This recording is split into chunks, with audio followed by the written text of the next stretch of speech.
Good evening. Here is the world news from BGI TV, Baba, Bagede Imo TV. Today, 22nd March 2022. I am Mori Revila Lawal. First are the major headlines for the world news. Court fixes May 9th for BRT driver's trial over Bamshi's alleged murder. Mother pours petrol on daughter, set her ablaze in Ogun. FG scraps PCR test for fully vaccinated travelers. Soludo raises the alarm, says state finance is in jeopardy. Defection, Cross River Governor Ayadi to no faith, Friday. Again, bandits raid Kaduna, Zamfara, kill 62, abduct 62, raise 70 houses.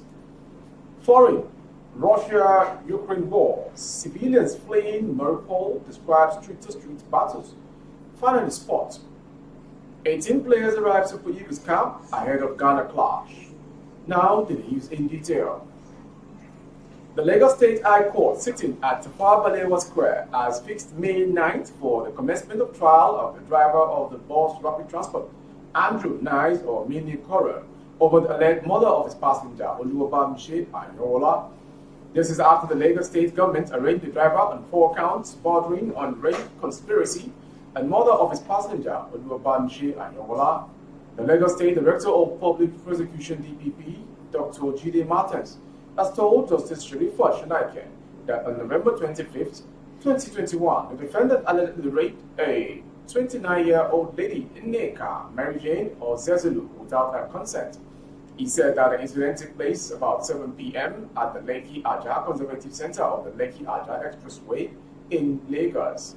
The DPP also told the court that Andrew Nice conspired with others now at large and forcefully had sexual intercourse with his 22-year-old passenger, Oluwabamshi Ayola, without her consent, after which he murdered her. Dr. Martin said the rape incident happened on February 25, 2022 at about 8 p.m. on the Lekki Aja Conservation Expressway. He said that the defendant and others still at large on February 26, 2022 unlawfully killed Oluwabamshi Ayola by throwing her out of the moving bus at Carter Bridge after having sexual intercourse with her without her consent. The Ogun State Police Command has arrested a housewife and mother of 5, Aisha Tijani, after pouring petrol on her daughter and setting her ablaze. The incident occurred in the Mowe area of the state, according to a statement from Tuesday by the Police Public Relations Officer in the state, Abimbola Oyeyemi. The statement said the suspect, having confessed to the crime, said she did not know what came upon her when she committed the wicked act. The statement was titled, Mother of 5 Arrested for Setting Her Daughter Ablaze. The suspect, Aisha Tijani, was arrested following a report lodged at Mowe Divisional Headquarters by one Maruf Ayinde, who reported that the suspect, who lived in the same house with him, poured petrol on her little dog on the daughter and set her ablaze.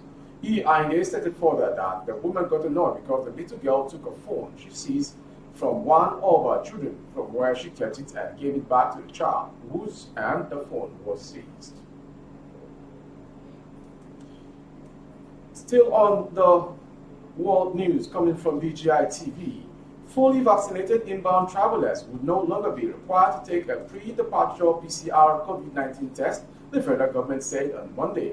The FG said they would, however, be subjected to rapid antigen tests at the airport by the NCDC within the arrival hour of the airport free of charge. The decision was coming after the complaints by many travelers over the costs placed on the PCR test. The Secretary to the Governments of the Federation and the Chairman, Presidential Steering Committee on COVID-19, Boss Mustafa, disclosed these at the national briefing of the committee in Abuja. He added that passengers who are unvaccinated or partially vaccinated are mandated to take a COVID-19 PCR test 48 hours before departure or do a day 2 and day 7 test on arrival, noting that such passengers must pay for the test. Mustafa revealed that this directive would take effect from April 4th.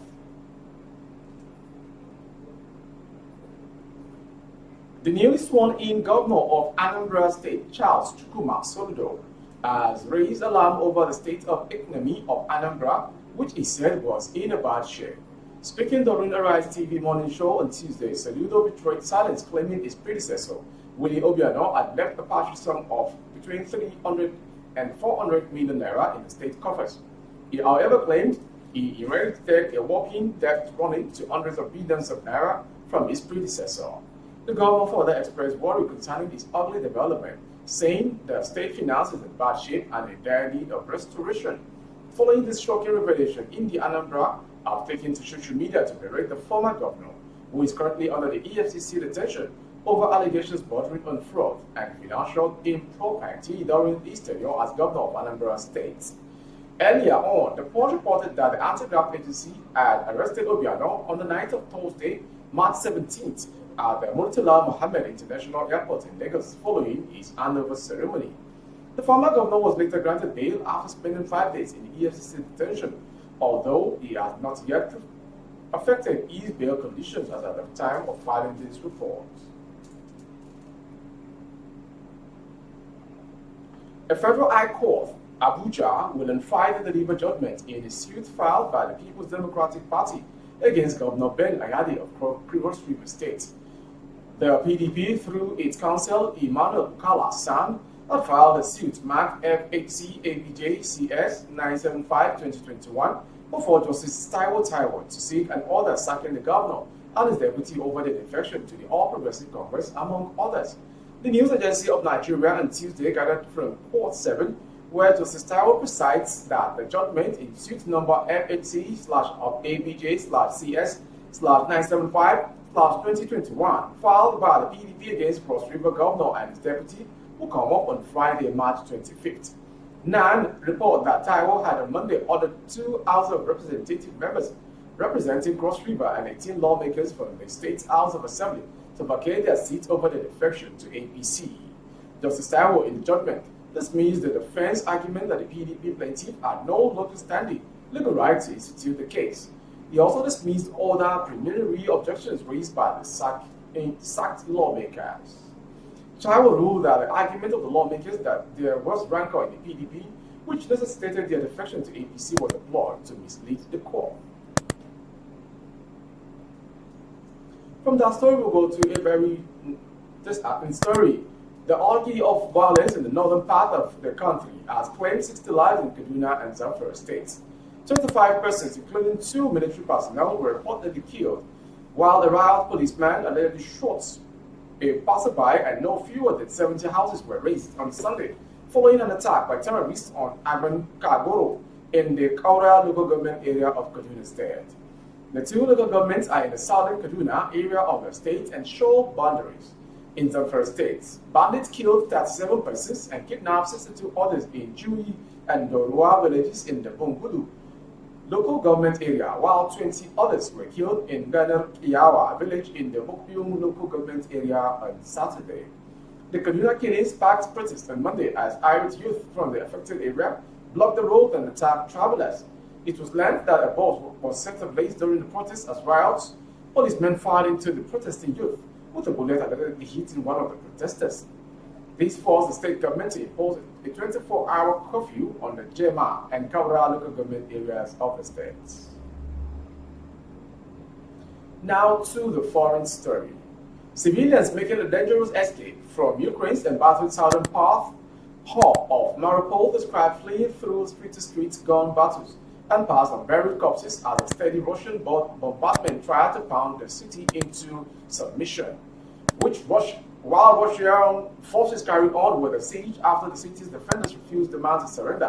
The Kremlin's ground offensives in other parts of the country were advancing slowly or not at all, knocked back by lethal hit and run attacks by the Ukrainians. The Ukrainian army said earlier on Tuesday that it had forced Russian troops out of a strategically important Kiev suburb following a fierce battle. The regained territory allowed Ukrainian forces to retake control of a key highway to the western bloc Russian troops from surrounding Kiev from the northwest. Russian President Vladimir Putin's forces are increasingly concentrating their air power and artillery on Ukraine cities and civilians living there, killing uncounted numbers and sending millions fleeing. Finally, to sports story. A total of 18 players have arrived at the Super Eagles camp ahead in Abuja of Nigeria's 2022 World Cup playoffs against Ghana on Friday, with 8 more expected. The new arrivals are Omeru, Joe Aribo, Calvin Bassi, Innocent Bonke, and Emmanuel Dennis. Leicester City forward Kelechi Iheanacho, defenders Leon Balogun, Semi Ajayi, Shehu Abdullahi, and Olaino, midfielder Frank Onyeka, and goalkeepers Francis Uzoho and Daniel Akpeyi arrived on Monday. Others are Captain Ahmed Musa, Saudi Arabia-based striker Odion Igalo, and Watford trio William Truce Ekong and Ogana Karu Etabo, who were the first players to arrive at the camp on Monday morning. Eagles interim coach Austin Eguavoen had released a provisional list of 32 players, with 25 on the main list, while 7 more were placed on standby. The 25-man main list is expected to be prone to 23 before the qualifiers. It is still unclear if newly invited Ademola Lookman will be available for the encounter, having missed Leicester City 2-1 win over Brentford due to illness on Sunday, with his club teammate Iheanacho arriving camp without him. That was the world news from BGI TV, but before we go, a quick recap of the headlines once again. Court fixes May 9th for BRT driver's trial over Bamish's alleged death. Mother pours petrol on daughter, sets her ablaze in Ogun. FG scraps PCR test for fully vaccinated travelers. Saludo raises the alarm, says state finance is in jeopardy. Defection, Cross River, Governor Ayade to no faith, Friday. We brought to you again, Bandits raid Kaduna, Zamfara. Kill 62, abduct 62, raid 70 houses. And to foreign story, Russia-Ukraine war, civilians fleeing Mariupol, describes street-to-street battles. And finally, sports story. 18 players arrived at Super Eagles camp ahead of Ghana clash. For more updates on our YouTube channel, the Analyse Baba Bagede Imo TV, kindly subscribe and click on the notification bell, selecting option all. On Facebook, Bagede Imo with Alawi Adebayo. Please like and follow the page. On Instagram, Bagede Imo _22. For advert placement of goods and services, coverage of events and function, both outdoor, the phone number streaming on your screen is the direct line to call. Thank you for celebrating Baba Bagede Imo TV as he had a year today. We appreciate God's wellness in your life. Happy birthday to you, sir, once more. I am Morire Rebila Lawa. Good evening. Oh, na na na. If you want to know what's going on in city, or you want to listen to the latest news and gist, no stress, oh, just tune to BGI TV. BGI TV, you're one in a million.